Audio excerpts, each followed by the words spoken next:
ಆಮೇಲೆ ನಮ್ಗೆ ಅವಾಗ ಇನ್ಕಮ್ ಏನು ಅಂತಂದ್ರೆ ತೆಂಗಿನ ಗರಿ ಬರ್ತಾವಲ್ಲ, ತೋಟ ನಮ್ದೇ ಇದ್ದಿದ್ರಿಂದ ತೆಂಗಿನ ಗರಿ ಬೀಳ್ತಾವಲ್ಲ, ತೆಂಗಿನ ಗರಿ ಸಿಗದು ಅದನ್ನ ಪರಕೆ ಮಾಡಿ ಸುಮಾರು 4-5 ಕಿಲೋಮೀಟರ್ ತಲೆಗಳು ಹೊತ್ಕೊಂಡು ಹೋಗಿ ಅದನ್ನ ಮಂಡಿಗೆ ಹಾಕಿದ್ರೆ ಅವ್ನು 3 ದಿವಸ ಕೊಡೋನು.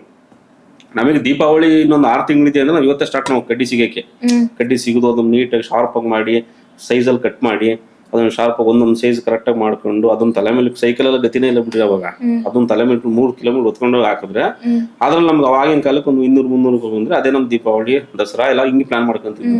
ಕಡ್ಡಿ ಸಿಗುತ್ತೆ ಜೀವನ ಮಾಡಿರೋದು ನಾವು, ಕಡ್ಡಿ ಪರ್ಕೆ ಎಲ್ಲ. ನಮ್ಮ ಅವಾಗ್ಲೂ ಕೂಡ ಊರಲ್ಲಿ ಒಬ್ರು ನಪ್ಪ ಏನೋ ಕೆಲ್ಸಕ್ಕೆ ಹೋಗ್ತೀನಿ ತುಮಕೂರೆಲ್ಲ ಹೋಗ್ಬಿಟ್ರಿ ಹಿಂಗೆ.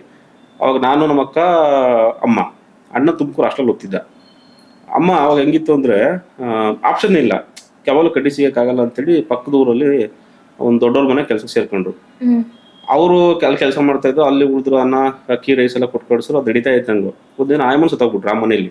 ಅವ್ರ ಮೊದಲು ಅಮ್ಮನ ತರ ಇದ್ದು, ಅಜ್ಜಿ ತರ ಇದ್ರು. ಕೊನೆಗೆ ಬೇರೆ ಆಪ್ಷನ್ ಇಲ್ಲದೆ ಊರಲ್ಲಿ ಒಬ್ರು ನರ್ಸಿದ್ರು, ರಾಜಮ್ಮ ಅಂತ. ನಾನು ನಿಂತು ನಮ್ಮ ಊರಲ್ಲಿ ನೋಡಿದ್ರೆ ಗೊತ್ತಾಗುತ್ತೆ ಅವ್ರಿಗೆ. ಆಯಮ್ಮ ನರ್ಸ ಅಯ್ಯಮ್ಮ ಸ್ವಲ್ಪ ಹಂಗೆ ಆಗಿ ಮೆಂಟ್ಲಾಗೋಯ್ತಮ್ಮ, ಯಾರು ಮಾತಾಡಿಸ್ತಿರ್ಲಿಲ್ಲ. ಕೊನೆನ ಅಮ್ಮ ಅವ್ರ ಮನೇಲಿ ಬಟ್ಟೆ ಹೋಗಿ ಸ್ಟಾರ್ಟ್ ಮಾಡ್ತು. ಬಟ್ಟೆ ಹೋಗಿ ಹೆಂಗೆ ಅಂದ್ರೆ ನಾನು ಬಟ್ಟೆ ತರಬೇಕು ಹೋಗಿ, ಆಯಮ್ಮನ ತಿಕ್ಕಲ್ ರಾಜಮ್ಮ ಅಂತ ಕರೀರು ಊರಲ್ಲಿ.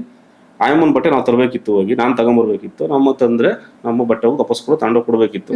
ನನಗೆ ಅವಮಾನ. ರಾಮಕೃಷ್ಣ ಇನ್ ಮಗ ಬಟ್ಟೆ ತಗೊಂಡೋಗ್ತಾನೆ, ರಾಜಮ್ಮನ ಮನೆ ನರ್ಸ್ ಮನೆ ಬಟ್ಟೆ ಹೋಗಿತ್ತಾರ ಅಮ್ಮ ಅಂತ ಮಾತಾಡ್ಕೊಂತಾರಲ್ಲ. ಅವ್ರು ನಾನು ಏನ್ ಮಾಡ್ತಿದ್ದೆ ಗೊತ್ತಾ, ಬಟ್ಟೆ ಎಲ್ಲ ಗಂಟು ಕಟ್ಕೊತಿದ್ದೆ, ಗಂಟನ್ನ ತಲೆ ಮೇಲೆ ಇಟ್ಕೊಂತಿದ್ದೆ, ಹಿಂಗ್ ಕೆಳಗ್ ಬಂದ್ಬಿಡೋದಲ್ಲ, ತಲೆ ಬಗ್ಸ್ಕೊಂಡು ಓಡ್ಬಿಡ್ತಿದ್ದೆ ಊರಾಚೆ ಬರೋವರೆಗೂ ಫುಲ್ ಓಡೋಗೋದು. ಓಡಿ ಅಲ್ಲಿ ನಿಂತ್ಕೊಂಡು ಅದು ಬಿಸಾಕ ಸೈಡ್ಗೆ. ಆಮೇಲೆ ಕತ್ತೆಲ್ಲ ಸರಿ ಮಾಡ್ಕೊಂಡು 5 ನಿಮಿಷ ರೆಸ್ಟ್ ಮಾಡಿ ಮತ್ತೆ ತಲೆ ಮೇಲೆ ಇಟ್ಕೊಳ್ಳೋದು, ಯಾರು ಕಾಣಬಾರ್ದು ಅಂತ. ಬಟ್ ಎಲ್ರಿಗೂ ಗೊತ್ತಿತ್ತು ಅದು ರಾಮಕೃಷ್ಣ ಏನ್ ಮಗನೇ, ಅವ್ರ ಅಮ್ಮನೆ ಬಟ್ಟೆ ಹೋಗಿತ್ತು ಎಲ್ಲ ಗೊತ್ತಿತ್ತು.